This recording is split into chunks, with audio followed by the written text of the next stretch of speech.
What's up? What's up? How's everybody doing? Let me know in the chat if you can hear me.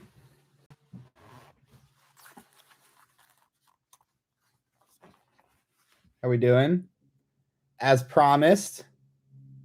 Let's see if I can get a little cinnamon action. You guys see the cinnamon on there?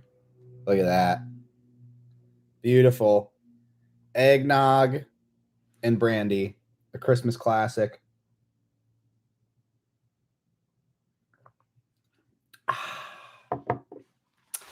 If you tell me eggnog is gross, you will be banned.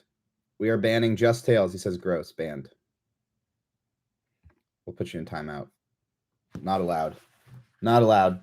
Do not slander eggnog in my chat.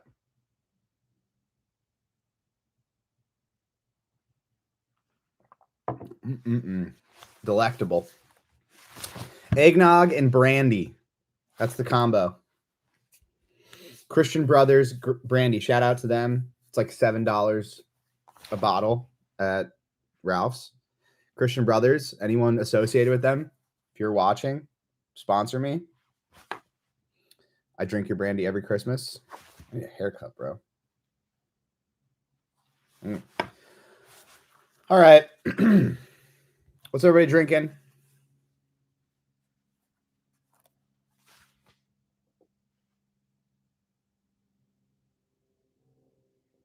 Belching Beaver IPA.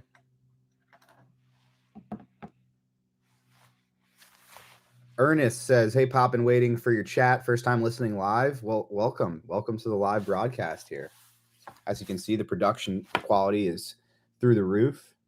We invest heavily in our production here. David asks if I like horchata. I love horchata. Get it every time I go to the taco stand. Space Camper IPA.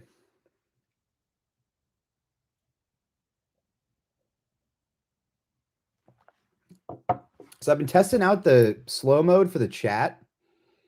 I don't know if I love it. I kind of like it moving.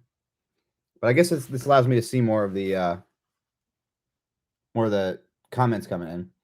Got the Rams game up over here. Rams Raiders. 13-3, 5:45 left in the third quarter. We got some Blanton's. That's bourbon, right? Delicious.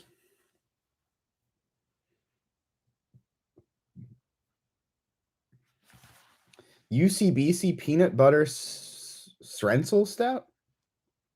I don't know that one.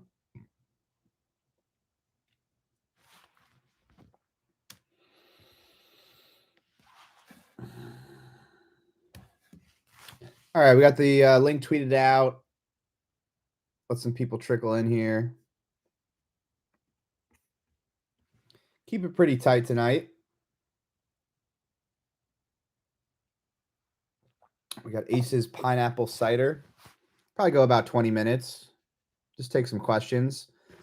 Want to check in with you guys. Obviously, I got COVID last week, so I was on the bench over the weekend. Covered the game from my couch. Today was my first day back at the facility, so I got to get in the locker room, get to some press conferences with Joe Lombardi and Ronaldo Hill. Got to watch practice. So it was good to get back out there and get this in the rear view.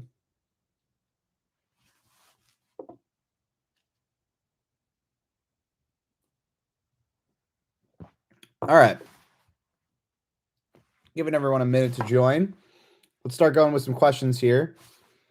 I already see one from Phoenix Madsen. Do I think Big Mike will play this week? Yes, I believe Mike Williams will play this week. He was at practice today when the media was out there. He was running full routes, looked to be moving pretty well. Obviously, a full participant in practice today on Thursday, so that's a really good sign. So unless something happens here over the next 2-3 days, I expect Mike Williams to play in this game, which would be a big boost, obviously, for the offense.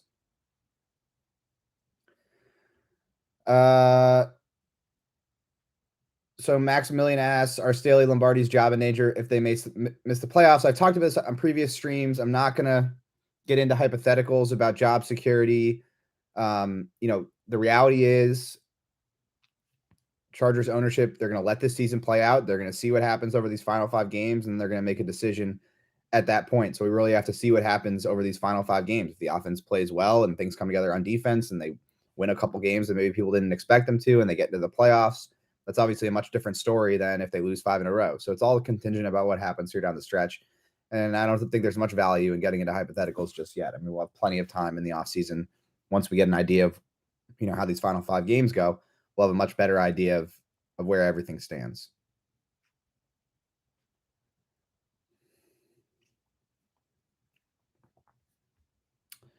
All right. Can we not kill any ladybugs this offseason? Listen, I wasn't trying to kill a ladybug. I felt something crawling. It was just a reaction to hit it. Turns out it was the ladybug. So I've apologized for that. I take full responsibility for my actions. And that's all I got on that. What's going on with Derwin's injury? So it's a different injury than last week. Last week he had a hip. This week he has a quad, and the quad is from Sunday's game in Las Vegas. And so, he wasn't out there for practice today. So I would say moderately concerned about it. We'll see what happens tomorrow. If he can practice tomorrow, that obviously changes, how optimistic I am about it. But definitely something to monitor. The fact that he was, estimated to not practice yesterday because it was a walkthrough. So they estimated the injury report, and then him not being out there today, which is Thursdays usually their full work day, definitely indicates that there's something going on with that quad. And so, we'll see what happens at practice tomorrow.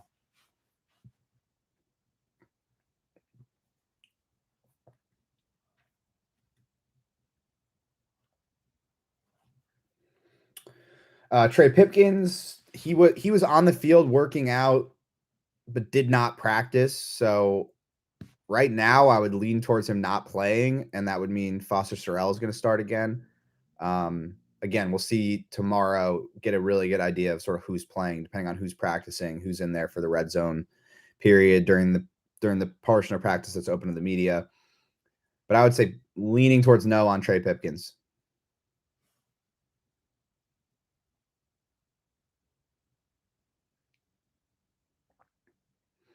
How critical am I allowed to get in a coach press conference? I can get as critical as I want, but you try and keep it professional and monitor your tone. You don't want to come across as condescending or attacking or any of that kind of thing unless it's warranted.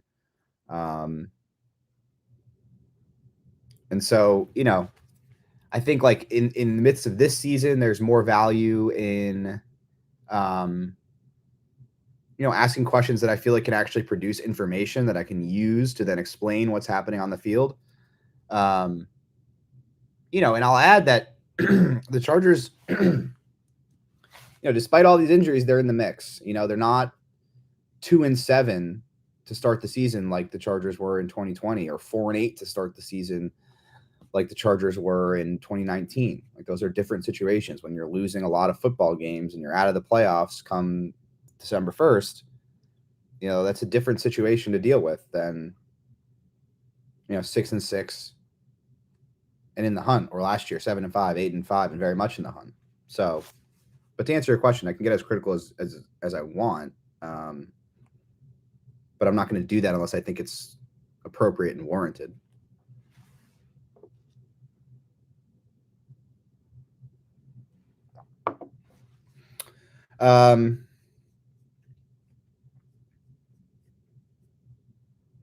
Since Lindsley had a full practice today, is he good to go for the game? Yes, that's the indication right now, is that Corey Lindsley will be back.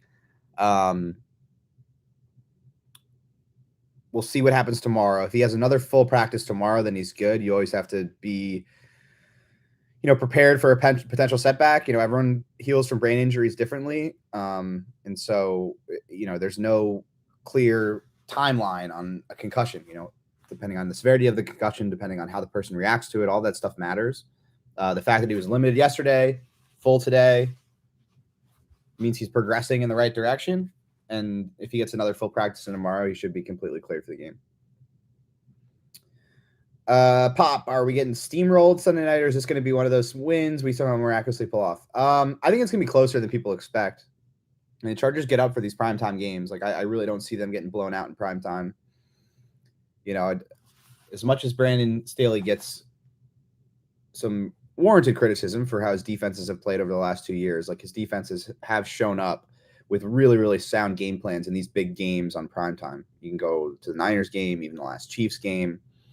So I would expect a good performance. I really would. You know, I think the Dolphins are going to win, but I think it's going to be a lot closer than people think.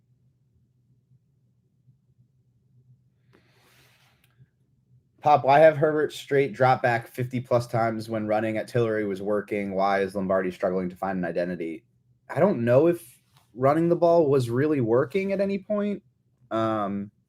There's just too many negative plays. Like, even if you string some positives together, there's just too many negative plays that forces you to throw. I think the more interesting part of that question is the straight dropbacks. You know, Justin Herbert had straight dropbacks on 74.1% of his pass attempts, which was the season high for him. You know, I felt like with the way they were protecting that, leaning into a little bit more play action and getting Justin Herbert outside the pocket would have, you know, been a wise strategy. You know, Brandon Staley said after the game that because of how wide the Raiders' edge rushers align, that getting Herbert out on bootlegs, sprint outs, not necessarily, you know, the correct schematic thing to do based on their edge alignment. And he said that it can discourage you from calling those types of plays. I get that. They were able to execute one on a late in the game on a completion to Bandy near the sideline. You know, I feel like it's such an important part of the offense. Justin is so good in those situations, and the pass protection was so bad in this game that it would have been, you know, smart, in my opinion, to at least attempt something earlier in the game where you're getting Justin outside the pocket and you're changing the launch point and changing where the pocket is, just to try to alleviate some of the pressure. So I thought that was an interesting way to go about it, to straight drop back so much in that game, considering how bad the pass protection was. They did adjust well. And listen, if you want more on the pass protection, I did a big film review on it today. It's in the description. Click on it, subscribe. You know, I dive into all the issues.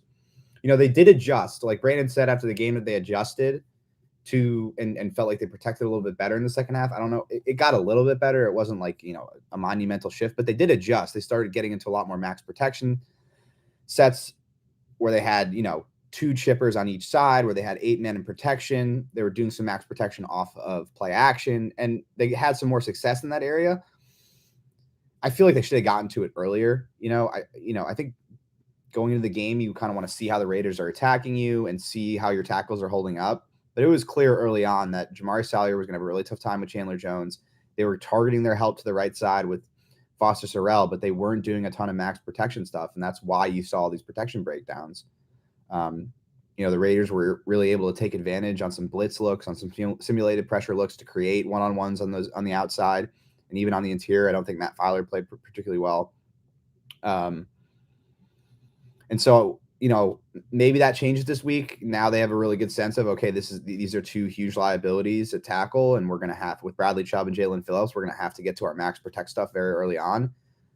You know, I felt like it took them a little bit too long to get to that stuff, and then they were dropping Herbert back without any play action, nothing to keep the defense honest. But the running game is an issue. Like, they can't run it. And I wrote about this in my final thoughts earlier this week. Like, they can't run it consistently. Like, they'll have these moments, right?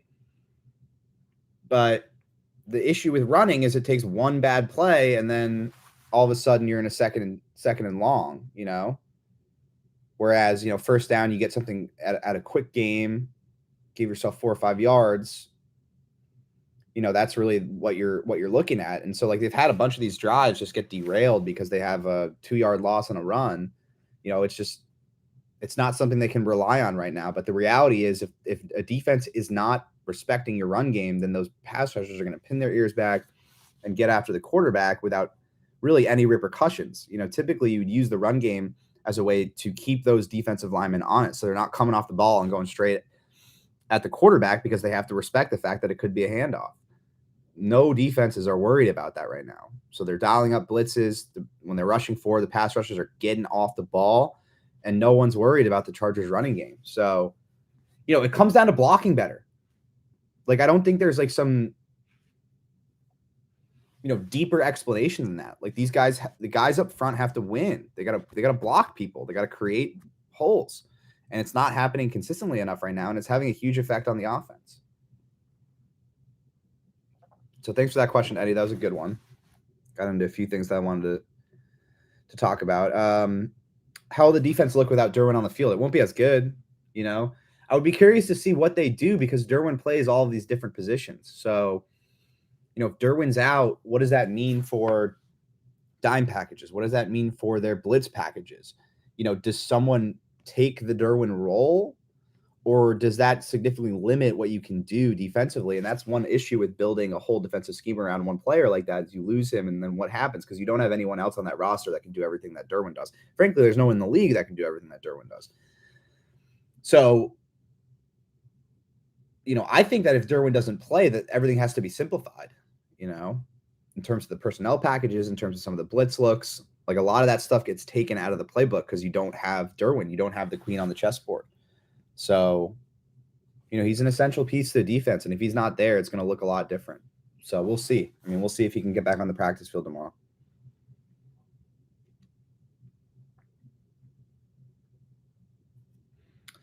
Do I think Herbert is making any improvements in his calls at the line?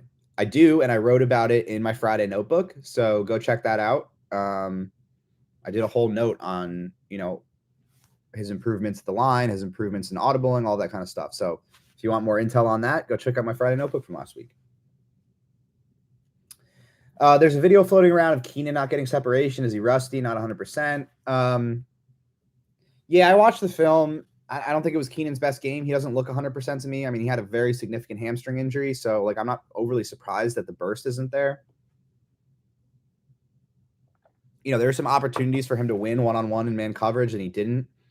I think part of it is that the protection was so awful they didn't really have time to create the separation. And then they were doubling Keenan a lot. Like, that's part of the issue of not having Mike Williams out there, is that teams can just double Keenan and force some of these other guys to win. So I think it was a combination of all those things. But, he doesn't look 100% to me, which is not shocking because he missed, whatever it was, 9 games with the hamstring injury.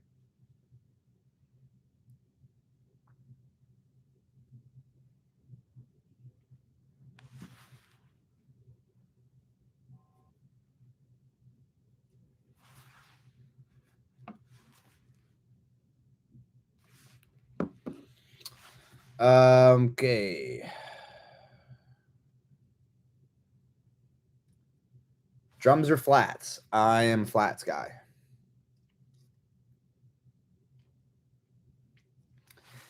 Jeffrey Feinberg. Hello, Jeffrey Feinberg. I've seen you tweeting at me, and I figured I would just address it in the live stream. So Jeffrey asks, when are you going to start throwing Staley those fastballs high and tight like you did Lynn? It might be time. Thanks as always, DP. Staley is the monorail guy from The Simpsons. Hope you're feeling better. I'm feeling better. I'm not a Simpsons fan, so I don't get that reference. Listen, the situations were vastly different. Anthony Lynn started 2019 4-8, and I thought that the blame was mostly on the front office for not building an offensive line, but then also on Phillip Rivers because he wasn't playing well. And so that's where I directed the blame that season. The following season, the Chargers had some injuries. They started 2-7. 2-7. They're one of the worst teams in football. That changes how you approach covering a team. Like the Chargers, Staley has been under 500 for 1 week since he took over as head coach, and that was earlier this season when they were 1-2. That's the only time they've been even under 500. So it's two very different situations, and on top of that, I felt like during that stretch with Anthony Lynn in 2020, the game management was atrocious, and they were giving away advantages by not being prepared from a game management perspective in terms of how they used timeouts, terms of their fourth down decision making, in terms of their 2-minute offense, all of the things that fall into the bucket of game management, where coaches have the most effect on a game. Like, if you want to be a winner in the NFL, you have to be on your shit when it comes to game management. And Anthony Lynn was giving away advantages by how he managed games. Full stop. I don't see that with Brandon Staley. And they're not losing nearly as much. So when the Chargers are 2-7 under Brandon Staley, bet your ass I'm going to be asking similar questions if I feel like they're warranted. But the situations are completely different, strictly from a wins-loss perspective. But then if you dive deeper in terms of how the games are being managed and the parts of the game that the coach has the most control, are they doing the right things? Like, can you when in the last 2 years have we ever had a discussion about misuse of timeouts or procedural errors or any of these things that really show that a team is not prepared? And I don't feel like that's the case. We can talk about schematics. We can talk about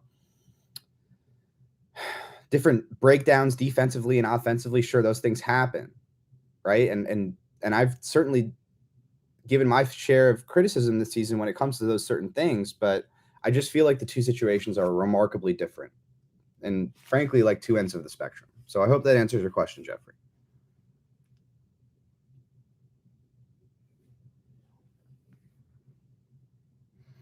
Oh, good question, Salvador. Thoughts on the play call on fourth down?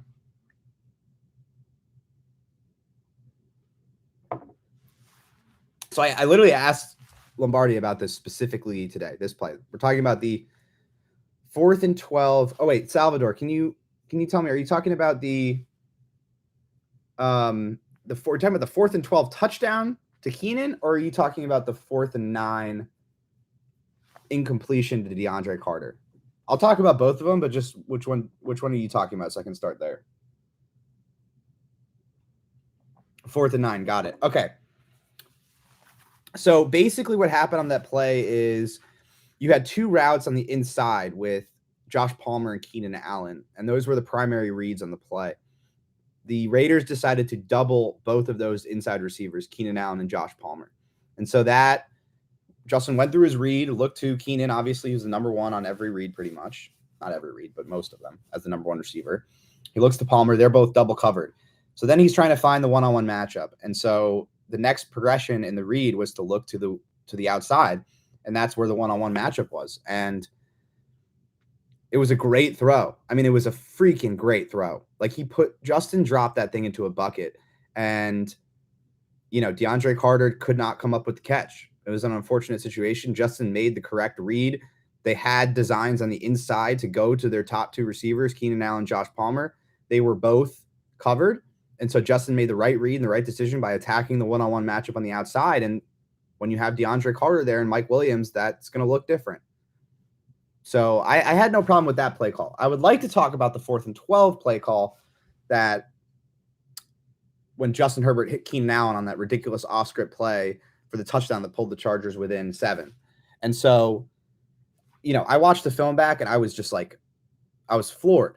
Like, they had 4 receivers and all of them ran to the sticks and ran curl routes. I mean, it's like the most vanilla basic play that you could possibly think of. Like, think about like playing backyard football. Run to the first down marker and turn around. So it's perplexing because the Raiders were in man coverage, and it's like, okay, this is the best thing that you can come up with on a do or die play is go run to the first down marker and turn around. So I asked Joe Lombardi about it today, and his answer was that the Chargers were expecting zone. They figured 4th and 12. There's a very high tendency that teams drop into a shell coverage on those downs and distances. And so they called a play that they felt like would be good against zone. Run to the sticks, effectively go run a curl route at 12 yards and find a soft spot in the zone. That was basically the play call. Expecting zone. The Raiders don't play zone. They come out in man, and you have a play call that doesn't beat man. I mean, you need to have some sort of horizontal route. You need to have some sort of rub route. You need to have guys crossing paths, crossing routes, mesh, something like that. Like the Chiefs ran for the game-winning touchdown where they had a mesh play and they had, Derwin got picked, and that's what opened up Travis Kelce. Like that's what you're looking for against man coverage, and they got fooled. They're expecting zone. They got man, and they had nothing to beat man. And then, ideally one of your receivers beats man, but Keenan didn't look like 100%, so he doesn't separate. Josh Palmer is still young, and he's not a guy that's going to separate against man every single time he runs a route. You have DeAndre Carter, you have Gerald Everett. You just don't have the dudes there to win against man on those routes. And so, it turned into like what this season has kind of become for the Chargers, which is, Justin Herbert being a hero. And like, that's what he did. But anyway, that's the explanation there.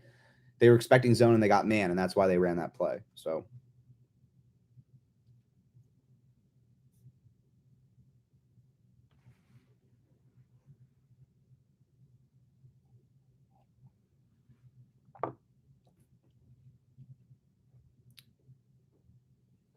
All right, let's keep moving through here.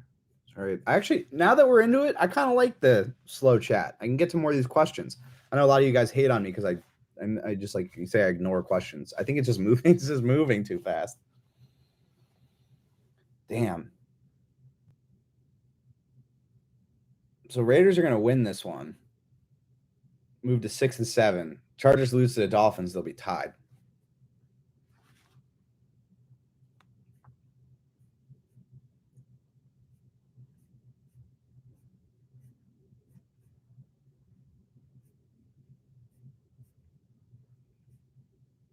Okay, I got lost here.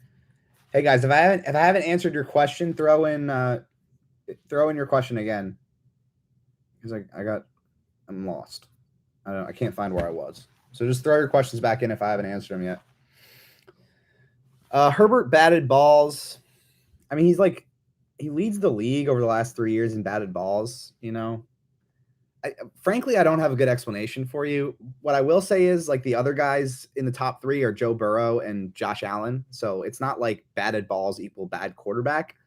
But for whatever reason, he has a ton of batted balls.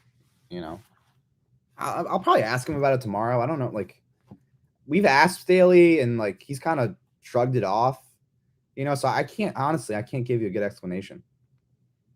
I think some of it this season is that defensive linemen are anticipating, some of the quick game stuff. Like, I think that's part of it. But, there's not really, that's some of them. But, I don't think there's really like a common thread on a lot of them. It's just, I don't know if he's like tipping defensive linemen off, and so they can anticipate it better. Like, I honestly, that's one of the things I really, it's just it's hard for me to explain. Guilty as charged, coming in with a question. It's a pleasure to join Steven on their pod. When was that? Earlier this week, last week? Always a pleasure.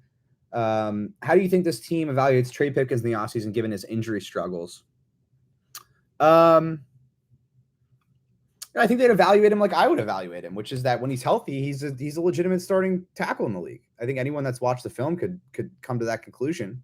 I would fully expect them to re-sign him as their starting right tackle. I think he proved that early in the season that he's that type of player when he's healthy. I think there's something to be said about him battling through this MCL sprain. Like, he could have missed a lot more time than he's missed. And I think, that holds weight in the building when you're willing to battle through an injury like that. Not once, not twice, but 3 times. If anything, it might give them a little bit of a discount on Trey Pipkins this offseason. Just because, he put that, good performance on tape early in the season, but there's not a ton of tape. The Chargers obviously know him best. So, I feel like they could bring him back on like a pretty cheap deal. Because when he's been playing with the injury, he's looked more like his old self. And so that might lead some teams that don't know him that well astray. But for the people that have been watching him for years at this point, like, it's obvious that he took a step. And, I think they'll re-sign him. I really do. Right now, we'll see what happens in the offseason. But, I think they evaluate him as a legitimate starting right tackle, and I think that's a fair evaluation.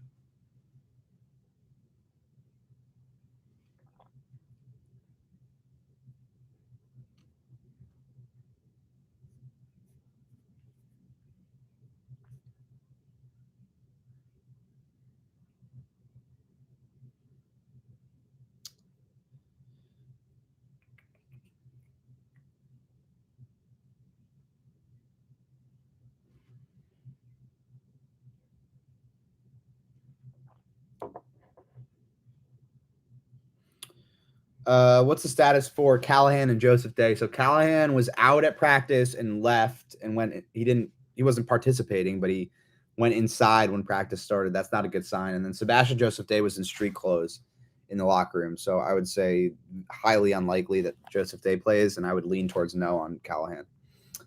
Matt Filer, will he be with the team next season? Right now, I say no.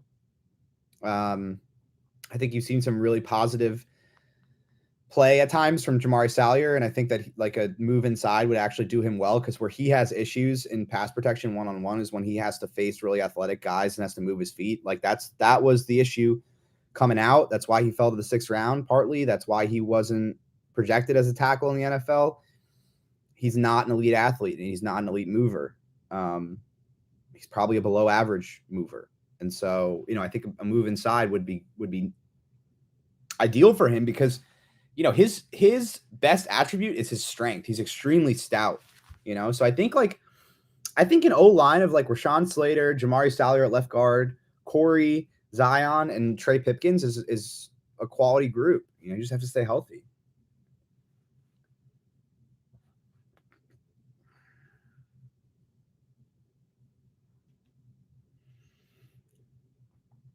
Is Herbert healthy enough to add some design runs to the playbook? He has wheels, but still seems reluctant to pick up extra yards. Yeah, that's all related to the injury. I mean, he still has fractured rib cartilage. Like, I can't tell you for sure that it's like healed or not, but that's the type of injury that takes a long time to fully heal, and it only fully heals when you rest. You're not, it's not going to heal fully when you continue to get into the equivalent of a car crash every weekend. So, what you're seeing, there was the scramble in the Cardinals game where he went out of bounds. Like, I think if Herbert's fully healthy, he puts his shoulder down and tries to score there. And so I think you've seen it. It's good that he's moving the way that he's moving and he's able to create some of these scramble yards, but I don't think you're going to see him in a designed run game, nor do I think you're going to see him, finishing runs or anything like that. And I don't think he should. Like, even if he was fully healthy, I don't think that's like a wise thing. Like, if he goes and scores a touchdown there and runs through multiple defenders, but he breaks his collarbone, that's a net loss, So he's just trying to be smart about it. And I think, in terms of the design run stuff, I don't think that's ever going to be a huge part of the offense, but they're not sprinkling it in right now because they obviously want to keep him healthy, or as healthy as they can.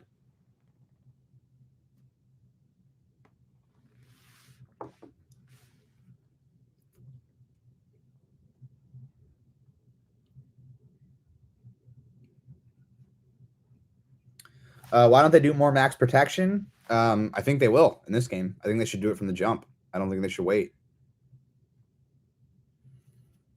Jasir Taylor on Sunday, that would be the plan if Callahan's out. Jasir at star in the slot.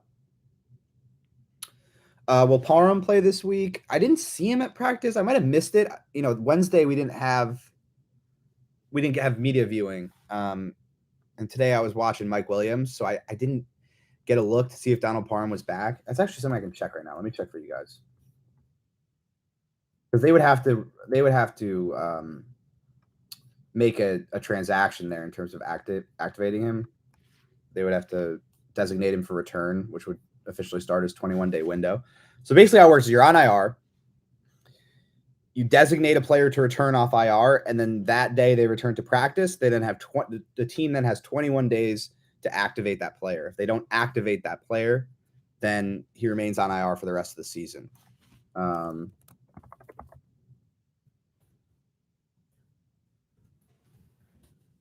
Nothing today, and then I don't think I saw it yesterday.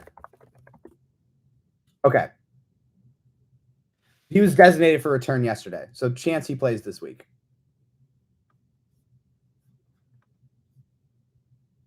I should tweet that out. I'll do it after I'm done with you guys.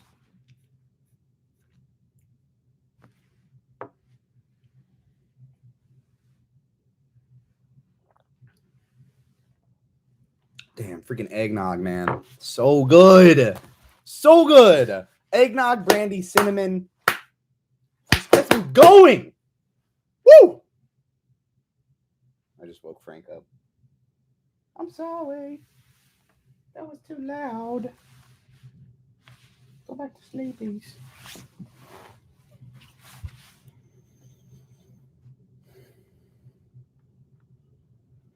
All right, friends.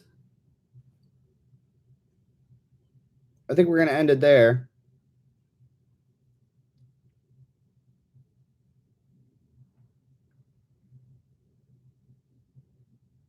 Yeah. So, yeah, Joe asked, was the Wednesday practice different? They did a walkthrough this week, and it's probably going to be that way for the rest of the season on Wednesdays, just a walkthrough, just to try and manage the workload on the players. So when there's a walkthrough, we don't get viewing as media, only when they have a full practice. So, but yeah, we'll end it there. Film review is up. So if you want to dive into the X's and O's on what went wrong for the Chargers pass protection and how they can fix it, click that link below, subscribe. Appreciate you guys hanging with me while I had COVID. I know we obviously like to do these earlier in the week to really refresh on the game. But I obviously wasn't feeling my best. So appreciate you guys hanging in there and waiting until Thursday to do this. And I will talk to you guys, probably Monday. Well, you guys let me know. I mean, it's a Sunday night game, so probably do a Monday evening Hops with Pop after I finish writing. Does that sound good to everybody?